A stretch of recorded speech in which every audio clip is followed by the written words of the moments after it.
আবারও স্বামীর সংসার ছেড়ে চম্পট দিল এক গৃহবধূ। সঙ্গে নিয়ে গেল নগদ টাকা এবং স্বর্ণালংকার। নাম মন্টি দেবনাথ। ঘটনা বিশালগড় থানাধীন শীতলটিলা এলাকায়। নগদ অর্থ স্বর্ণালংকার সহ পলাতক এক গৃহবধূ মন্টি দেবনাথ। বিশালগড় থানাধীন শীতলটিলা এলাকার ঘটনা। স্বামীর সংসার ছেড়ে আবারও চম্পট এক গৃহবধূর। ঘটনাটা হইলো কালকে দুপুর 12টার সময় বাড়ির থেকে বেরিয়েছে। হ্যাঁ, ওই আমরা বাড়ির লোকে একজন রুগী আছে, ক্যান্সার রুগী, তার লিয়ে সবসময় হসপিটাল যা। তো কালকেও মনে হসপিটালতে বেলা 4টার সময় আইসে কিনা আমি কইতে পারি না। তো আমি তো গাড়িতে গেছি গা, আমি কইতে পারি না। তো আইসি পরে প্রায় সন্ধ্যা হয়ে আছে গা, 6টা-7টা বাজে আছে গা।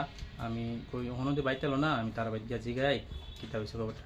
আমার তার বাড়ি গেছি পরে তারা কইছে আমরা তো আইসি 4টার সময়, মন্ত্রী তো গেছে গা, আমার বাড়ি কাম করতো না কইছে, বাপের বাড়ি যাবো গা কইছে। তো বাপের বাড়ি যাবো গা, ভালো কথা। তো আমি আইসি বাড়িতে আইসে বাপের বাড়িতে ফোন করছি, তারাকেও আমরা বাড়িতে আইসে না। 2 বোনের বাড়িতেই আছে, 2 বোনের বাড়িতে ফোন করছি, তারাকেও আইসে না। তারপরে খুদ আমার বাবার লইয়া এই চাম্পামুড়া গেছি, এখানে গিয়েছি পরে তারাকেও আইসে না। তো আইসে না পরে আমরা বাড়িতে আবার ফিরে আইসি। আইসেরা কীটা করলাম, আমরা থানাত গেছি, থানাত গিয়া জিটি করলাম, জিটি করে আবার আইলাম। আবার সকালবেলা আমরা 10টার সময় যাইতাম, তো আবার 10টার সময় গেছি, গিয়ে সেরা ফটো আর লিখিতভাবে আমরা দিয়ে আইছি। কারে বইতাছো না? হ্যাঁ, আমার মিসেস। তোমার স্ত্রী? আমার স্ত্রী। কবে থেকে নিখোঁজ? কালকে বিকাল 4টার দিকে। থানাতে জানানো হয়েছে? থানাত জানানো হয়েছে। কোন জায়গাতে বিয়ে করছো? কয়ডাফা। কত বছর হয়েছে বিয়ে? 6 বছর। সংসারে কোনো ঝামেলা ছিল না, কোনো জামালা টামালা কোনো কিচ্ছু নাই।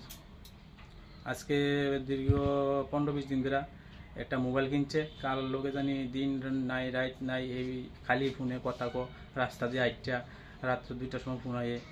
আমি কইলে মোবাইলটা আমার দে না, ও আমি যার লোকে কথা কই তোমার দিকে লাভ নাই।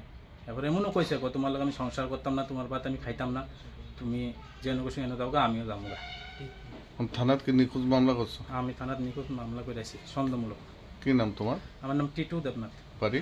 বাড়ি শীতলটিলা।